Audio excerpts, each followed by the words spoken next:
Não vos conformeis com este mundo, mas transformai-vos pela renovação do vosso entendimento, para que experimenteis qual seja a boa, perfeita e agradável vontade de Deus, declarou o apóstolo Paulo em Romanos 12, versículo 2.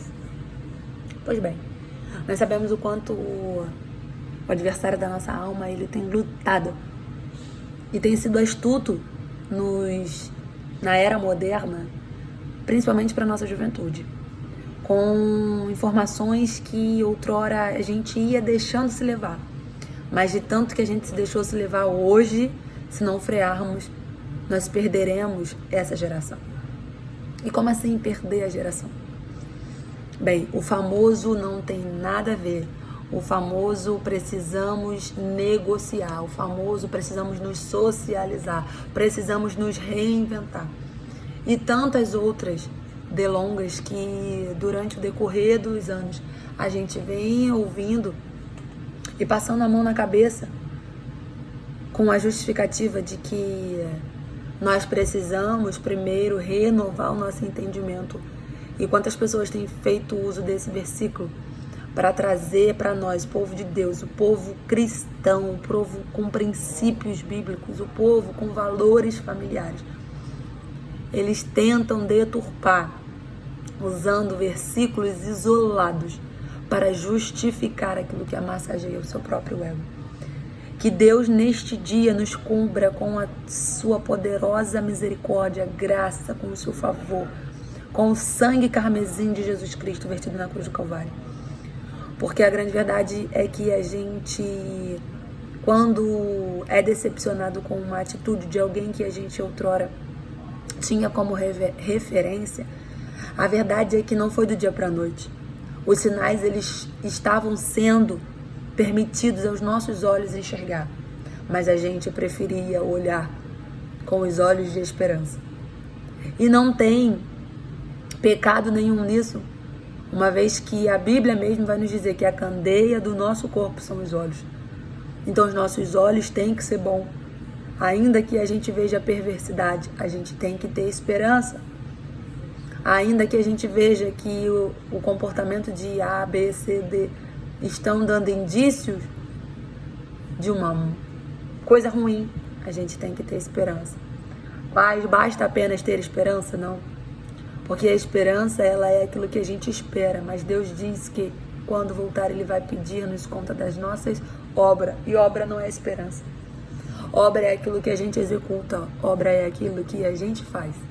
Obra não é aquilo que a gente queria fazer, é aquilo que a gente poderia ter feito, mas todavia é aquilo que a gente fez e que a gente faz. São essas obras que o Senhor nos pedirá conta. Por isso que quanto mais a gente conhece a verdade, mais por ela nós seremos cobrados. É por isso que quanto mais a gente cede os púlpitos da igreja, mais pessoas estão indo para o abismo. É por isso que quando a gente cede a vontade do povo que quer escolher quem deve ministrar, quem deve louvar, quem deve estar à frente de um departamento, mais a gente será cobrado. Por quê? Porque a voz do povo, o mundo tenta dizer que é a voz de Deus. Mas a Bíblia nos diz que a voz do povo não é a voz de Deus. Todas as vezes que o povo quis fazer do seu próprio jeito, algo ruim aconteceu. E a gente tem vários exemplos da Bíblia, como eu posso trazer, por exemplo, agora, a eleição de Saul. Saul nunca foi escolha de Deus, mas por ouvir a voz do povo, não foi Deus quem cedeu. Não foi Deus quem desejou. Deus, ele só permitiu o povo dele vivenciar experiências que eles mesmos pediam.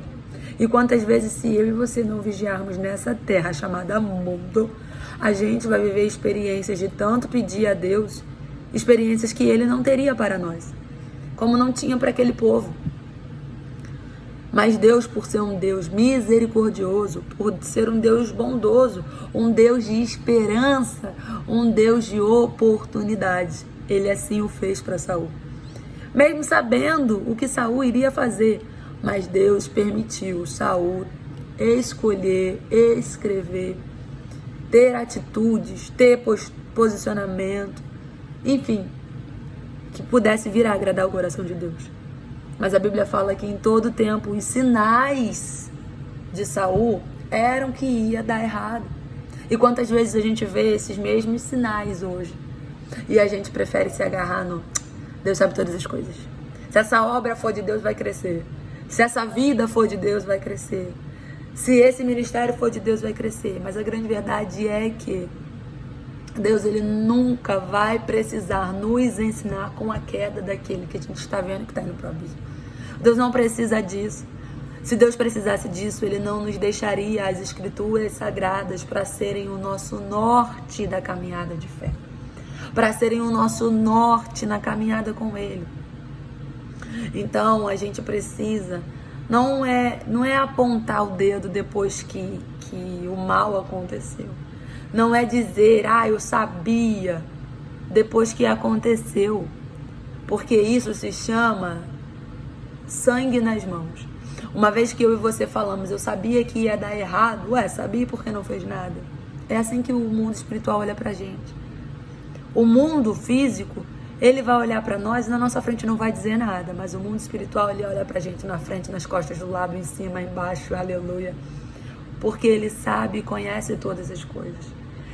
Eu estou triste, tô decepcionada, tô com o coração sangrando, é redundante, mas é real. Estou, mas a caminhada com Cristo não é daqueles que param, mas daqueles que permanecem, a despeito de quem quer que tenha parado. A gente precisa continuar, e não é continuar do mesmo jeito, não é continuar acreditando da mesma forma à nossa volta, mas acreditando nos princípios inegociáveis da palavra de Deus, acreditando nos valores que o Senhor deixou para nós. Então que a gente resgate, e eu falo a gente, igreja viva do Senhor nessa terra. Nós precisamos resgatar exatamente a verdade que liberta. Eu não preciso que alguém que o povo quer ouvir, alguém que o povo quer ver, esteja no lugar aonde Deus separou para os santos, para os seus. Deus preparou para todos aqueles que abrem mão de viver uma vida pecaminosa para viver uma vida de santidade. Então eu poderia aqui trazer e compartilhar várias experiências que você também tem visto, que você também tem observado. Mas a nossa missão como discípulos de Jesus Cristo é apregoar o ano aceitável do Senhor. A nossa missão como discípulos de Jesus Cristo é pregar as boas novas do Cordeiro. E o resto, o que a gente faz? A gente entrega nas mãos do Senhor. A gente não precisa dar mais carta na manga para Satanás. A gente não precisa dar mais corda para o adversário. Tem pessoas que estão envergonhando o evangelho? Tem. Tem pessoas que fizeram do evangelho escada para subir na vida? Tem. Mas você acha que o Deus que tudo vê, conhece, sabe, ele não está com os olhos voltados para a terra? Ele não tem olhado para essas vidas? A grande verdade é que eu e você nos entristecemos a ponto de despretensiosamente querermos um mal, não pela vida, mas não para com a vida, mas pela prática que a vida cometeu. Mas Deus, ele está olhando do céu e dizendo: eu ainda tenho perdão para você. Eu ainda tenho salvação para a tua alma. Eu ainda quero te resgatar por completo. Eu tenho amor pela tua vida. E a nossa missão que servimos a Deus é de pregar essa verdade, a verdade que liberta, a verdade que cura. Não é trazer versículos isolados para satisfazer ou massagear o ego momentâneo, porque isso não cura, isso não salva, isso não liberta. Isso traz uma falsa sensação de vida com Deus. É por isso que muitas pessoas que saíram da presença de Deus com a justificativa de que não, eu ainda continuo com Deus, elas voltarão, mas voltarão quebradas, voltarão machucadas, voltarão decepcionadas. E o que cabe a nós que permaneceremos? Abraçá-las. O que cabe a nós que iremos permanecer até o fim? Instruí-las novamente, ensiná-las novamente, amá-las novamente. Por quê? Porque é isso que Deus espera de mim e de você. Deus não espera que a gente seja aqueles que apontarão o dedo para eles de novo, porque o maior preço do pecado eles já estão pagando. É o preço da ilusão, de uma falsa vida bem-sucedida, de um falso reconhecimento, de um falso público que ouve, que bate palma, que aplaude. Esse não é o Evangelho de Cristo. Porque se esse fosse o Evangelho de Cristo, quem receberia mais aplausos seria Jesus. Quem receberia mais público seria Jesus. Mesmo a Bíblia dizendo que quando Jesus ministrava, multidões iam até ele. Que quando ele elevava a sua voz, multidões iam até ele. E por que a gente traz essa passagem a essa reflexão nesse momento? Porque o único que é digno de viver a plenitude na terra, no céu, aleluia, e aonde ele quiser, se chama Jesus Cristo. Muitos andaram com Jesus, muitos caminharam Jesus, muitos quiseram ser Jesus. E quem conseguiu? Ninguém. Nem o arcanjo, nem o anjo, nem discípulo, nem apóstolo, nem profeta, nem missionário, nem mestre, nem professor, nem evangelista, nem diácono, nem obreiro. Porque Jesus é único. Assim como eu e você, para Deus somos únicos. Então, que a gente resgate isso. O quê? O princípio de todas as coisas. Amar a Deus, amando pessoas. Não é amando coisas, não é amando vozes, não é amando ministrações, não é amando aquilo que para o mundo é correto, mas é amando aquilo que para Deus o agrada.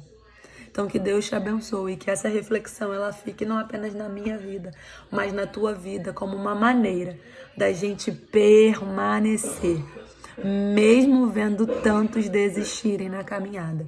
Eu e você precisamos permanecer até o fim.